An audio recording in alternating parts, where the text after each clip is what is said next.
What's up, everybody? Just to get everybody on the same page, I'm going to be reading some from David Talbot's The Saturn Myth. This book was written back in the 80s, like 30 years before this documentary was made. Symbols of an Alien Sky by Thunderbolts Project, which it is David Talbot narrating. Now, I can't say that I agree with all of his conclusions, but what do I know? He has an encyclopedic knowledge of ancient mythology and the chronology of it. So he understands how some of these morphed over time. But in a nutshell, what he proposes is that the ancient myths talk about the golden age and a time when Saturn was our main sun, basically. Saturn was where the North Pole is now. So it was constantly in the sky, putting off a purplish light. And, this was a time before the four seasons, when it was always 70 degrees and the rent was always paid. Now, there was still a sun, what he calls a solar orb, that rose and set. And he said something that really caught my attention. He said that the day began with sunset. And that's something I've thought about for a while. To desert dwellers like the Egyptians and those other Mesopotamian cultures, it's really hot out in the daytime. So I bet the Egyptians just started their day every day at sunset. When you're in the desert and there's a little bit of moon, it lights everything up. And also the Yahwehdians still start their day at sunset. Passover and all the other holidays start when the sun goes down, which I've always thought has Saturnic overtones. But Talbot points out that the ancients used to call the time after sunset day. So we literally call day night now. And there's some prophecy about that or something. Also, since the Nile flows south to north, they oriented themselves towards upstream. So to them, south was up. Basically, if an ancient Egyptian showed up right now, they would think that we're a bunch of demon spirits that have corrupted the natural order of things. Day is night, east is west, that kind of thing. But one of the hardest things to reconcile here, and we'll use the Greek since everybody's somewhat familiar with that, is they said that Kronos, which is Saturn, ruled over the day, which to us in modern times, Saturn is just another dot in the nighttime sky. And it turns out that translators in the Middle Ages would see the name Kronos where they thought it should be Helios and would just change it to Helios for our modern translations. So, like I said, I don't agree with all of his conclusions, so I'll probably interject my opinion here and there, but I still learn a lot from what he has to say here. I'm sure you will too. And as you know, if you've watched very many of my videos, I have the eternal debate of whether or not these gods were lights in the sky and they're talking about the planets and the stars, or if they were physical beings. Talbot's conclusion is that they were lights in the sky. I still don't have a definite conclusion. And I'm going to be skipping through parts of this just for the sake of time, but hopefully hitting the bullet points so that you understand how he came to his conclusions. So starting towards the middle here, Langdon notes that the sign of the star is virtually the only religious symbol in the primitive period. And in the early Sumerian language, this star symbol is the ideogram for writing God, high, heaven, and bright. The same symbol for On, the oldest and loftiest of the Sumerian gods. In a later section of this book, I intend to show that the ancient races the world over recorded pictures of the great god and his circular abode. The images of the circle with the dot, what we use for gold because it's solid sunshine, and the circle with a cross, more complete from showing the streams of light radiating from the god to animate his city of heaven. Translations of this vary from heaven, cosmos, world, land, earth, and netherland, which is interesting, terms which take on vastly different meanings today, but in their original sense signified one and the same thing, the sacred ground of the great god from the rest of the space. An extraordinary theme emerges. In the original age of cosmic harmony and human innocence, the gods dwelt on earth. Presiding over the epoch of peace and plenty was the universal monarch who founded temples and cities and taught humanity the principles of agriculture, law, writing, music, and other civilized arts. This golden age, however, ended in the god king's catastrophic demise. What is most puzzling to modern commentators is that the king of the world, quote, ruling on earth, is at the same time the creator, the God one. How did the ancients come upon this paradoxical notion? The age of Kronos. Greek legends recall a remote and mysterious era of Kronos, the creator god who, wielding his sickle, ruled from the summit of Olympus. Eventually displaced by his own son, against whom he warred violently, Kronos seems to have appeared to the Greeks as a split personality, at once a radiant god, the very author of the world, and a dark demonic power. Now, I have a video 4 months ago if you want to look into it, and in the original Greek mythology, it's kind of unmistakable that they were talking about the gods warring in heaven as celestial bodies in collision with rocks and fire falling from the sky. But in an old tradition with roots in earliest antiquity, Kronos is preeminently the good king, his darker side concealed. First of all, the deathless gods who dwell on Olympus made a golden race of mortal men who lived in the time of Kronos, when he was reigning in heaven. And they lived like gods without sorrow of heat, remote and free from toil and grief. Miserable age rested not on them. The fruitful earth, unforced, bare them fruit abundantly and without stint. They dwelt in ease and peace upon their lands with many good things, rich in flocks and loved by the blessed gods. This is why the Romans celebrated Saturnalia around the winter solstice, remembering the golden age when Saturn ruled the sky. When Hesiod wrote these lines, the golden age of Kronos was but a faint and often confused memory. To observe the antiquity of the idea, one need only refer to the cradles of ancient civilization, Egypt and Mesopotamia. In the earliest age, say the Egyptian sources, the great god was the first king, a ruler whose life served as a model for all succeeding ages. With the god king Osiris, the Egyptians constantly associated a vanished golden age. Then he reiterates how all the civilized arts developed during this time, but his eventual demise brought worldwide destruction. Among classical writers, Herodotus, Diodorus, Plutarch, the idea prevailed that Osiris lived on our earth as a man or man god. Egyptian sources, too, often portray him in human form. Yet the early religious texts say again and again that Osiris was the supreme light of heaven, ruling from the cosmic center. He was, in fact, the Lord of the gods, God One. His body formed the circle of the Tuat, the celestial residence of the gods, and the secondary gods themselves constituted the limbs of Osiris. Indeed, the traditions of Osiris melt into those of Ra. I'm going to say Ra just because I've always heard it that way. The God One who came into being in primeval times.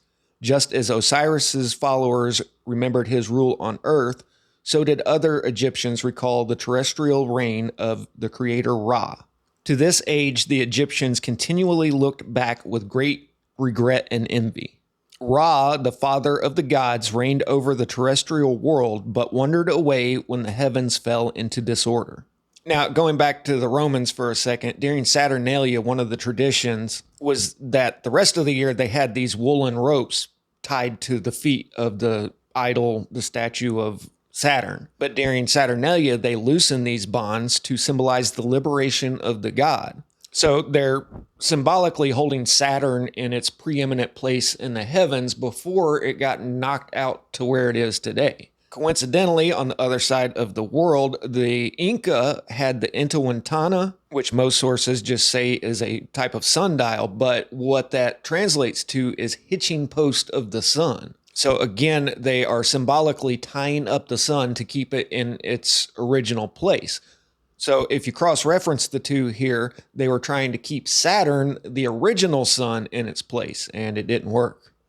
According to Eusebius, the ancient tribes of Chaldea owed their civilization to a powerful and benevolent figure named Oannes, who ruled before the deluge. Prior to Oannes, the tribes lived without order like the beasts. And once again, they attribute the arts to this one god.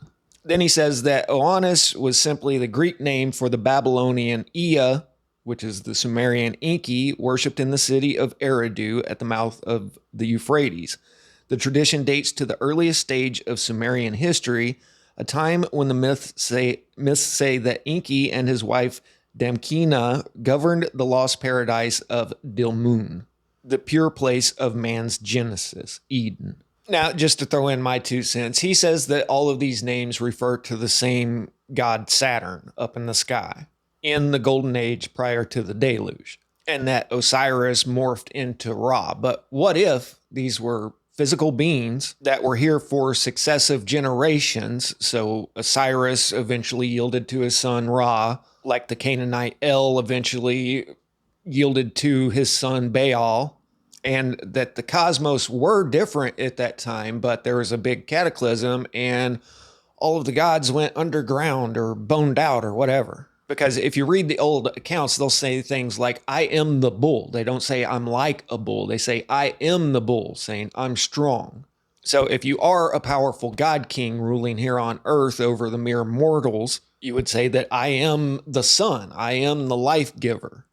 Just one of my what ifs, because I'm not 100% convinced either way. But by all accounts, the inhabitants of this paradise lived in a state of near perfection, drinking the waters of life and enjoying unbound prosperity. Just like the similarities I pointed out about the Inca, this seems to have been everywhere around the world. In Mexico, legends recount the ancient rule of Quetzalcoatl, who appeared from the sea to become the good and wise ruler of Tolan in the age of Anunnaki, who once again taught humans all of the arts. One chronicler writes, although Quetzalcoatl had been a man, they respected him as a god. Indeed, he was the creator, for he made the heavens, the sun, the earth. The Toltecs claim that in the beginning, their race knew only one god. Now, in my overall cosmology of things, I view it kind of like this. The universe is God creating and exploring itself. And it seems like the first entities, deities that it created before man were infinitely more powerful than man. There was more of that divine spark in them, and they lived for hundreds of thousands of years, had powers that we could only dream of. But then some of that lineage became corrupted and turned into demons that were capable of destroying everything. So as God evolved, he decided to put a little less spark into each being so that they weren't quite as powerful and couldn't destroy all of creation because they were having a bad day. And this is probably one of my main arguments that the gods were physical beings, is all of the ancient tales also speak of demons as physical beings. But it could be that God divided up his powers among the gods of Olympus, and then those gods were the ones that created all of the universe physical world, the Elohim. Just, again, more of my what ifs. And I think this next line kind of backs that up. Not only was Quetzalcoatl, the giver of life, the legend proclaims that the first divine generation emanated directly from him. But eventually the god suffered a violent fate, bringing an end to his golden age. So it could be that they created this utopic world, and then Jupiter crashed into Saturn and kind of screwed it all up, and they just said, okay, let's call it a day. I'm going to go take a nap. That's after hundreds of thousands of years, of course. The further we go back in history, observes Young, the more evident does the king's divinity become. In the Near East, the whole essence of kingship was based far more on theological than on political considerations. It was self-evident that the king was the magical source of welfare and prosperity for the entire organic community of man, animal, and plant. From him flowed the life and prosperity of his subjects, the increase of the herbs, and the fertility of the land. This image of the local king is drawn directly from the image of the universal monarch. Today, few mythologists looking back across several millennia to the beginnings of astral religion see anything more than the worship of the rising and setting sun, the solar orb. This preoccupation with the solar orb is evident in popular surveys. Not without reason do scholars identify the Greek Helios, Assyrian Shemesh, or Egyptian Ra with the solar orb. Can it be doubted that Helios, radiating light from his brow and mounted on a fiery chariot, is our sun? That Helios became the Greek word for the solar orb is beyond dispute. In Egypt, countless hymns to the god Ra extol him as the divine power opening the day. The lords of all lands praise Ra when he riseth at the beginning of each day. Ra is the great light who shined in the heavens. Yet if the preceding analysis of the Great Father is correct, Ra, or Atum, is not the solar orb, but the planet Saturn. The golden age of Ra was the age of An Yama Chronos. One thus finds of interest an Egyptian ostracon cited by Franz Boll. The ostracon identifies the planet Saturn as the great god Ra. Taken alone, this identification could only appear as a very late anomaly divorced from any solid tradition, but many scholars notice that among the Greeks and Latins there prevailed a mysterious confusion of the sun with the outermost planet. Thus the expression star of Helios or star of Sol was applied to Saturn. Though the Greek Kronos was the Latin Saturn, Nonos gives Kronos as the Arab name of the sun. Hyginus, in listing the planets, named first Jupiter, then the planet of Sol, others say Saturn. Why was the planet most distant from the sun called both Sun and Saturn? Now, he goes into a pretty long explanation of mistranslation in classical writers here that I'm going to skip through, down to Plato gave the name Helios to Saturn. But copyists who could not believe that Helios was anything other than the sun, quote, corrected the reading to Kronos. Moreover, writes Boll, this practice of, quote, correcting the name Helios to Kronos was not uncommon among later copyists. Originally, Boll concluded Helios and Saturn were one and the same god. So Saturn is the sun. The equation of Sun and Saturn is very old, with roots in Sumerio-Babylonian astronomy. Of the Babylonian star worshippers, the chronicler Diodorus writes, to the one we call Saturn, they give a special name, sun star. Among the Babylonians, the sun god par excellence was Shamash, the light of the gods, whom scholars uniformly identify with the solar orb. But Jastrow, in an article entitled Sun and Saturn, reports that in the Babylonian astronomical texts, the identification of Shamash with Saturn is unequivocal. The planet Saturn is Shamash, they boldly declare. In support of this, numerous examples involving the interchangeable application of the term Samas to either the great orb of the day or the planet Saturn. The apparent equivalence of Saturn and the sun goes back to Sumerian times, as is evident in the dual aspect of the creator god Ninurta. Langdon deems Ninurta both the sun and Saturn. The sun god Ninurta, in the original Sumerian epic of creation, defeated the dragon of chaos and founded cities. In Sumerio-Babylonian religion, he is the war god and planet Saturn. The sun-like aspect of Saturn prevails from the earliest astronomy through medieval mysticism and astrology. Saturn, with its rays, sends forth transcendent powers which penetrate into every part of the world, wrote an Arabic astrologer of the 10th century. When the alchemists, inheritors of ancient teachings, spoke of Saturn as the best sun, it is unlikely that they themselves knew what to do with the idea, but that the tradition was passed down from remote antiquity is both indisputable and crucial.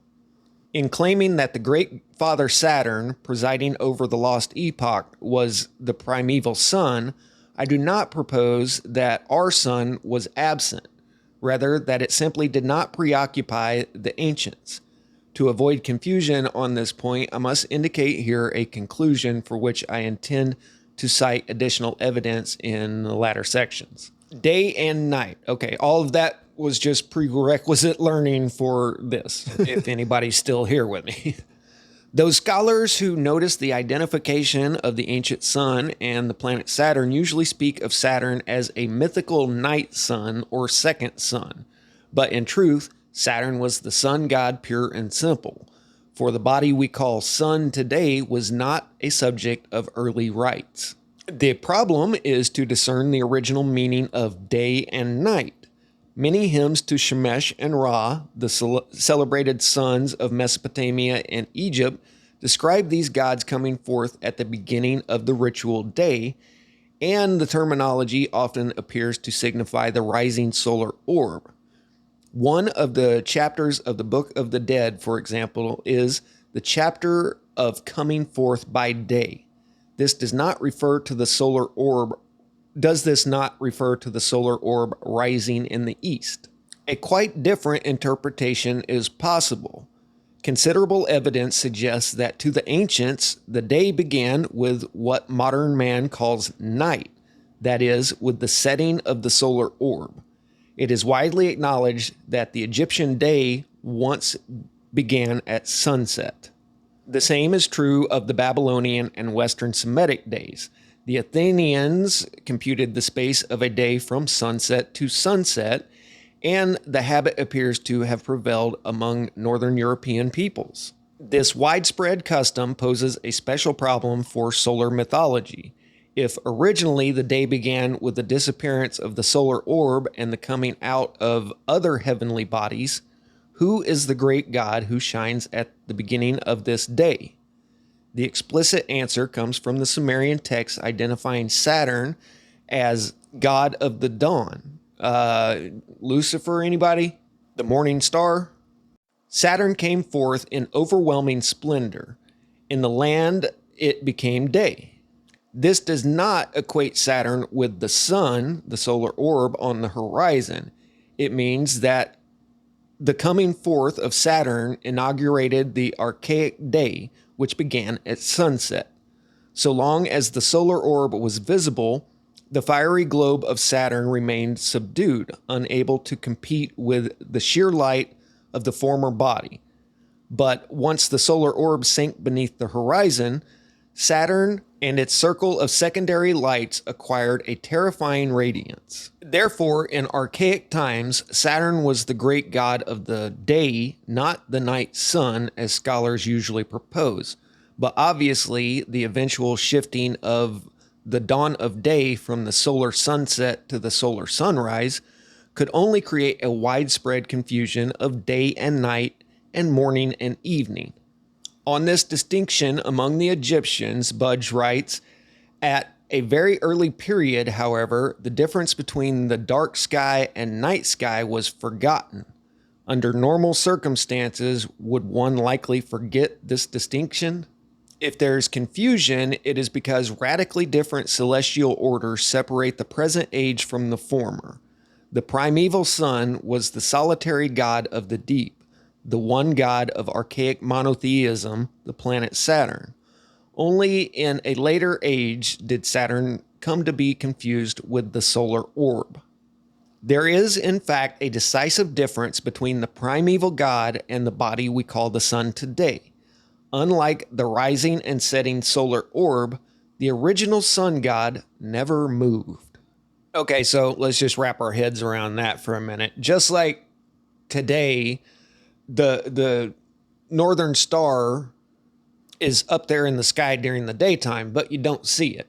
But then when the sun sets, it becomes visible. Well, they're suggesting that Saturn was in the place of the North Star and much, much closer to Earth. The orbit of the sun could have been completely different as well. And, you know, when you really get into it, it seems like Egypt and Mesopotamia, the Fertile Crescent, was a completely different climatic situation that it is today. The African humid period and whatnot. But it may have just been normal everyday life for them to just let the sun set, and it was a lot nicer at night. There was a big glowing orb in the sky that lit everything up, so why not kick it at night? And if you visualize Saturn with its rings flowing away from you, then you can see the bull of heaven, which is represented in this Egyptian headdress. All of the ancient cultures represent the bull of heaven as being defeated at one time. In the cult of Mithras, Mithras is portrayed as slaying the bull. And they always have the serpent and the dog attacking its front shoulder there. I would think that these are representing constellations. This drawing goes even further with the celestial imagery and shows the slaying of the bull and then the moon up there. So are they saying that the moon came after the slaying of the bull? Another thing is Mithras is always portrayed as looking away over his shoulder. And in this image, it looks like he's looking towards another god, goddess, constellation. I'm sure that eagle has special meaning too, but I don't know what it is. So is all of this pointing to the fact that Saturn used to be preeminent in our daytime sky that we now call night? And that still just trips me out that, we may be diametrically opposite of what the ancients considered the world to be, and we're calling night day and day night. Anyway, I found all of this very interesting. This could have been the world prior to the deluge, or it could have been whole epochs before the deluge even came. And this goes a long ways towards explaining the Saturnic cults. So I hope you guys enjoyed it. I'll catch you on the next one. Static out.